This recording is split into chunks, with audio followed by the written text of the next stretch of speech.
கர்த்தருடைய பரிசுத்த நாமத்துக்கு மகிமை உண்டாவதாக. இந்த நாளிலும் உங்களுக்கான வேத வார்த்தைக்கு நேராய் அன்போடு கூட அழைக்கிறோம். இந்த நாளின் தியானத்துக்கென்று யாக்கோபின் புத்தகம் 4ஆம் அதிகாரம் 10வது வசனம். கர்த்தருக்கு முன்பாக தாழ்மைப்படுங்கள், அப்பொழுது அவர் உங்களை உயர்த்துவார்.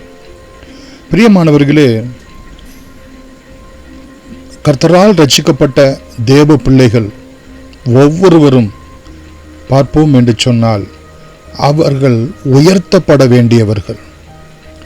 ஆனால் அந்த உயர்த்தப்படுதலுக்கு அவர்கள் பாத்திரவான்களாக தங்களை எப்பொழுதும் தேவனுக்கென்று, தேவனுக்காக, தேவன் மூலமாய் தங்களை தாழ்த்தி கொண்டே இருக்க வேண்டும்.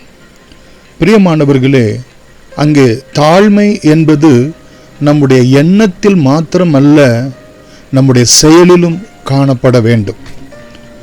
கர்த்தருடைய பரிசுத்த இயேசு கிறிஸ்து பிலிப்பியர் 2ஆம் அதிகாரம் 5 முதல் 8 வரைக்குள்ள வசனங்களிலே தம்மை தாமே வெறுமையாக்கினார், தம்மை தாமே தாழ்த்தினார், தேவனுக்கு சமமாய் இருப்பதை கொள்ளையாடின பொருளாக எண்ணாமல் அடிமையின் ரூபத்தை எடுத்தார், மனுஷர் சாயல் ஆனார், சிலுவையின் மரண பரியந்தம் தன்னை தாழ்த்தினார். இதுதான் நம்முடைய ஆவிக்குரிய அல்லது உலக பிரகாரமான ஒரு தாழ்மைக்கு நமக்கு ஒரு முன்மாதிரி, ஒரு எக்ஸாம்பிள், ஒரு மாடல். பிரியமானவர்களே, எல்லா நாமத்துக்கும் மேலான நாமம் அவருக்கு கொடுக்கப்பட்டது போல ஆண்டவரோடு கூட நமக்கும் உயர்வு நிச்சயம்.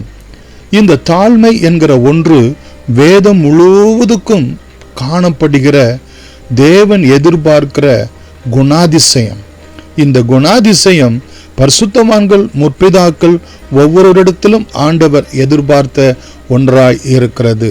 பிரியமானவர்களே, இந்த தாழ்மை என்கிற ஒன்று தம்மை தாமே உணர்கிறது. இரண்டாவது, தேவனை சார்ந்திருக்கிறது. வேதத்திலே பார்க்கிறோம், பெருமை உள்ளவனுக்கு கர்த்தர் எதிர்த்து நிற்கிறார் என்று. நாம் நோவாவை எடுத்துக்கொள்ளுங்க. ஆண்டவரே, உம்முடைய கண்களிலே எனக்கு தயவு கிடைப்பதாக என்று அவன் கெஞ்சுகிறதை பார்க்கிறோம். அங்கே பவுலை எடுத்துக்கொண்டால், நான் என்ன செய்ய நீர் சித்தமாயிருக்கிறீர் என்று சொல்லி தன்னை தாழ்த்துகிறதை பார்க்கிறோம். இதுதான் தாழ்மைக்கான ஒரு விளக்கமாய் இருக்கிறது. பிரியமானவர்களே, 1 பேதுரு 5ஆம் அதிகாரம் 6வது வசனத்திலே பார்க்கிறோம், இந்த தாழ்மை உள்ளவர்கள் கர்த்தருடைய கரத்துக்குள் அடங்கி நடப்பார்கள், அப்பொழுது தேவன் அவர்களை உயர்த்துவார். அவருடைய கரத்துக்குள் அடங்கி நடத்தல் என்றால் அவருடைய சித்தத்துக்குள், அவருடைய வார்த்தைக்குள், அவருடைய உபதேசத்துக்குள், அவருடைய நடத்துதலுக்குள் அடங்கி நடக்கிறதா இருக்கிறது. மத்தேயு 23:12 மற்றும் லூக்கா 18:14 பார்க்கிறோம், அங்கே ஒரு பரிசேயன் ஆயக்காரன் என்று. அந்த ஆயக்காரனை பார்த்து ஆண்டவர் சொல்லுகிறார், அவனல்ல இவனே நீதிமான், தன்னை தான் தாழ்த்துகிறவன் எவனோ அவன்தான் உயர்த்தப்படுவான் என்று ஆண்டவர் அங்கே சொல்கிறதை பார்க்கிறோம். இவன் நீதிமானாக்கப்பட்டவனாய் தன் வீட்டுக்கு திரும்பி போனான். ஏனெனில் தன்னைத்தான் தாழ்த்துகிறவன் எவனோ, கிறிஸ்தவ வாழ்க்கையினுடைய குணாதிசயம், கிறிஸ்தவத்தினுடைய வெளிப்பாடு தாழ்மை. பிரியமானவர்களே, இவ்வுலகம் மாமிசம் பிசாசினுடைய வெளிப்பாடு பெருமை. பிசாசு பெருமையினால் விழுந்து போனவன், கிறிஸ்து இயேசு தாழ்மையினால் நாம் ரட்சிக்கப்பட்டு உயர்த்தப்பட்டிருக்கிறோம் என்பதை நாம் மறந்துவிடக் கூடாது. நீதிமொழிகள் 3ஆம் அதிகாரம் பிரியமானவர்களே 34வது வசனத்திலே நாம் பார்க்கிறோம், கர்த்தர் நல்லவர், அவருடைய கிருபை என்றும் உள்ளது. நீதிமொழிகள் 3ஆம் அதிகாரம் 34வது வசனம். அங்கே தாழ்மை உள்ளவர்களுக்கு தேவன் கிருபைகளை அளிக்கிறார். நாம் தேவனுடைய கிருபையை பெற்றுக்கொள்ள வேண்டும் என்றால் அதுக்கான ரிக்வயர்மெண்ட் என்ன என்றால் நம்மை நாமே தாழ்த்தணும். உமது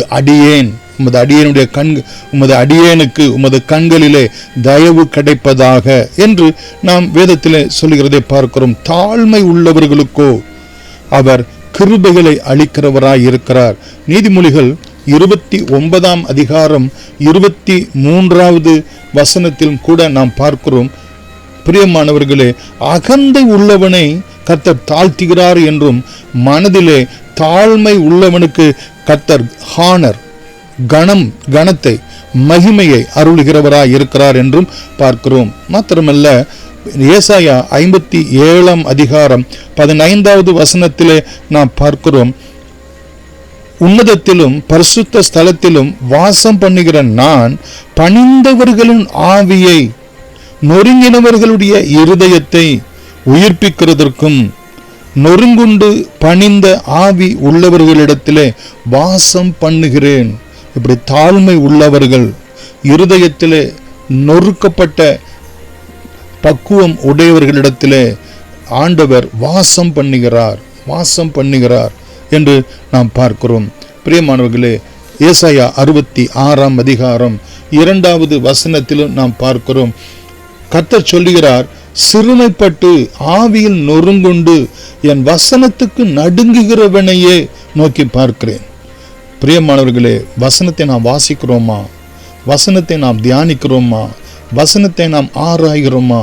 வசனத்துக்கு முன்பதாக நிற்க பிரியமானவர்களே, ஒரு நடுக்கம், ஒரு பயம், காரியங்கள் எப்படியாவாக இருக்கிறது என்கிறதான அந்த ஒன்று நமக்குள் வருகும்போது தேவன் நம் மத்தியிலே வாசம் பண்ணுகிறவராய், இறங்குகிறவராய் இருக்கிறார். அப்பேற்பட்டவர்களை பார்ப்போம் என்று சொன்னால், பிரியமானவர்களே, 1 சாமுவேல் புத்தகம் 2ஆம் அதிகாரம் 7 முதல் 8 வரைக்குள்ள வசனங்களிலே பார்க்கிறோம். பிரியமானவர்களே, கர்த்தர் தரித்திரம் அடைய செய்கிறவரும் ஐஸ்வர்யம் அடைய பண்ணுகிறவருமாய் இருக்கிறார். கர்த்தர் தாழ்த்துகிறவரும் உயர்த்துகிறவருமாய் இருக்கிறார். அவர் சிறியவனை புழுதியிலிருந்து எடுத்து எளியவனை குப்பையிலிருந்து உயர்த்துகிறார். அவர்களை பிரபுக்களோடு உட்காரவும் மகிமை உள்ள சிங்காசனத்தை சுதந்தரிக்கவும் பண்ணுகிறார். பூமியின் அஸ்திபாரங்கள் கர்த்தருடையவைகள் என்று நாம் பார்க்கிறோம். இது உலக பிரகாரமான ஒரு மனுஷனுடைய வாழ்க்கையில ஆண்டவர் கொடுக்கக்கூடிய ஆசீர்வாதம். ஆவிக்குரிய பிரகாரமாக ரோமர் 8ஆம் அதிகாரம் 17வது வசனத்திலே, விசுவாசிகள் பிரியமானவர்களே, கர்த்தருக்கு பயந்து இந்த பூமியிலே தாழ்மை உள்ளவர்களாய் ஜீவிக்கும் போது அவரோடு கூட பாடுகளை சகிக்கிறவர்களுக்கு அவரோடு கூட மகிமையாய் ஆளுகை செய்யவும் அவர்களை உயர்த்துகிறவராய் இருக்கிறார். இந்த தாழ்மை உள்ளவர்களுக்கு பரலோக ராஜ்யம் மதிப்பு அளிக்கிறது. இந்த தாழ்மை உள்ளவர்கள் கர்த்தருடைய சமயத்திற்காக, கர்த்தருடைய நேரத்துக்காக, கர்த்தருடைய காலத்துக்காக காத்திருக்கிறவர்கள், நம்புகிறவர்கள், அவருடைய ஆளுகையை, அவருடைய நடத்துதலை நம்பி கொண்டிருக்கிறவர்கள். யோசேப்பை உயர்த்தின தேவன் நம்மையும் கர்த்தர் உயர்த்துவார். கண்களை மூடி நாம் செபிக்கலாம். மகா இரக்கமும் கிருபையும் உள்ள எங்கள் அன்பின் பிதாவே, இந்த வேளையிலும் தகப்பனே, இந்த வேத வசனத்தின் பிரகாரம் ஆண்டவரே, தாழ்மை உள்ளவர்களுக்கு தேவன் கிருபை அளிக்கிறார் என்றும், மாத்திரமல்ல ஆண்டவரே, தாழ்மைப்படுங்கள், கர்த்தருக்கு முன்பாக தாழ்மைப்படுங்கள், அவர் உங்களை உயர்த்துவார் என்கிற வேற வசனத்தின்படி ஒவ்வொரு தேவ பிள்ளைகளும், ரட்சிக்கப்பட்டவர்களுக்கும் தாழ்மை உள்ள ஒரு சிந்தை மாத்திரமல்ல, தாழ்மை உள்ளதான ஆக்ஷன்ஸ், கிரியைகளும் காணப்பட உதவி செய்யும்படியாய் உம்முடைய பாதத்திலே நாங்கள் செபிக்கிறோம். தாழ்மை உள்ளவர்கள் மத்தியிலே வாசம் பண்ணுகிறீர் என்றும், கிருபை அளிக்கிறீர் என்றும், அவர்களை கனப்படுத்துகிறீர் என்றும், அவர்களை உயர்த்துகிறீர் என்றும் வேத வசனத்தின் பிரகாரம் உம்முடைய பிள்ளைகளை மனதார நீங்கள் ஆசீர்வதித்து ஆசீர்வாதம் ஆக்கும்படி இயேசுவின் நாமத்தில் நன்றியோடு கூட வேண்டுகிறோம். எங்கள் ஜீவனும் இரக்கமும் உள்ள அன்பின் பிதாவே, ஆமேன்.